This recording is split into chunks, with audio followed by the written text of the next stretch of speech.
বর্তমানে কেন্দ্রীয় সরকার একাধিক নিত্য প্রয়োজনীয় জিনিসপত্রের দাম বৃদ্ধি করেছে, যাতে অসুবিধার সম্মুখীন হচ্ছে সাধারণ মানুষ। পাশাপাশি এমতো অবস্থায় এপ্রিল মাস পড়তেই এবার দেখা গেল প্রায় 750টি ওষুধের দাম, অর্থাৎ যে সমস্ত নিত্য প্রয়োজনীয় ওষুধ রয়েছে সে সমস্ত জিনিসপত্র এবং ওষুধের দাম বৃদ্ধি করা হয়েছে, যার ফলে অনেকটাই অসুবিধার সম্মুখীন হতে চলেছেন সাধারণ মানুষ।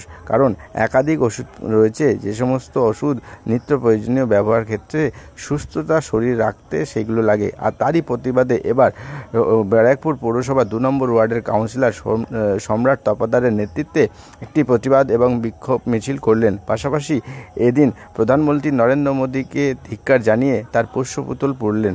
এদিন কর্মসূচিটি পালন করা হয় একাধিক তৃণমূল কংগ্রেসের নেতৃত্বের উপস্থিতিতে। আর এই নিয়ে কি বলছেন 2 নম্বর ওয়ার্ডের কাউন্সিলর?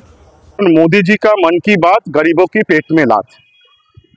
আমরা আজকে সকাল থেকে জানলাম যে প্রায় 750টি ওষুধ, যেখানে মাথা ব্যথা, জ্বর, বমি, নিত্য প্রয়োজনীয় যে ওষুধ, প্রায় 750 ওষুধের দাম বৃদ্ধি হয়েছে।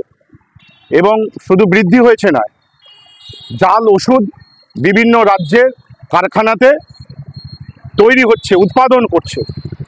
এবং কেন্দ্রীয় সরকার একদিকে ওষুধের দাম বাড়াচ্ছে, অন্যদিকে জাল ওষুধের জন্য কোনো মোটা কারবাই করছে না, কোনো ধরপাকড় করছে না। আমাদের মাননীয় নেত্রী, আমাদের chief minister Mamata Bandyopadhyay already কেন্দ্রকে বলেছে যে কোথায় কোথা থেকে জাল ওষুধ আসছে।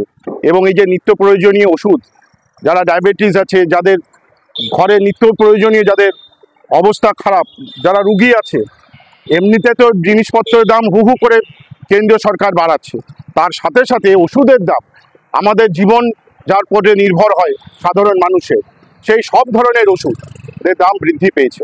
তারই প্রতিবাদে আজকে 2 নম্বর ওয়ার্ডের আমাদের সর্বস্তরের তৃণমূল কংগ্রেস কর্মীরা আমরা আজকে রাজপথে নেমেছি তাকে ধিক্কার জানাতে। এর জন্য দল থেকে কি কোনো সিদ্ধান্ত নেওয়া হয়েছে যে ভেজাল যে আসছে অন্য? হ্যাঁ, দল বলেছি তো, আমরা বলে করছি, দল বলেছে বলে। দল কি সিদ্ধান্ত নিল এটার পরে?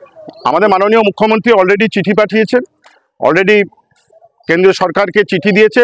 বিভিন্ন রাজ্যের থেকে যেরমভাবে মানে বড় বাজারে জাল ওষুধ আসছে সেটা অলরেডি আইডেন্টিফাই করেছে। এবং আমাদের রাজ্যের যে স্বাস্থ্য সংস্থা, যে স্বাস্থ্য দপ্তর, সেই স্বাস্থ্য দপ্তর অলরেডি বিভিন্ন জায়গায় ছাপ মেরেছে। এবং রাজ্য পশ্চিমবাংলায় তো প্রথম এই জাল ওষুধটা ধরতে পারলো, যখন সারা রাজ্যের বিজেপি সমর্থিত যেসব রাজ্য সরকারগুলি আছে সেই সরকারগুলো যখন ঘুমিয়েছিল, রাজস্থান, উত্তরপ্রদেশের মতো রাজ্যের থেকে এই জাল ওষুধগুলো প্রোডাকশন হচ্ছে, তৈরি হচ্ছে এবং সেটা বড় বাজারে আসছে। আচ্ছা, এই যে আম জনতা এরা তো কিছুই জানে না যে এইগুলো ভেজাল, সেটার জন্যই তো আমাদের বিক্ষোভ কর্মসূচি। হ্যাঁ, সেটার জন্মথলি। মানুষে কি করে বুঝবে যে এটা জাল না? সেটা কেন্দ্রীয় সরকার যখন মিথ্যা কথা বলে যে বলেছে, আমাদের এখন জীবন জীবিকা সব দিক দিয়ে মেরেছে, মিথ্যা কথা জুমলা করেই এত সরকারটা চলছে। তাই স্বাভাবিকভাবেই এই সরকারটা দায়িত্ব নিতে হবে আমাদের স্বাস্থ্যকে নিয়ে, তারা যেন ছিনিমিনি না করে, সেটা দায়িত্ব তাদেরকেই নিতে হবে।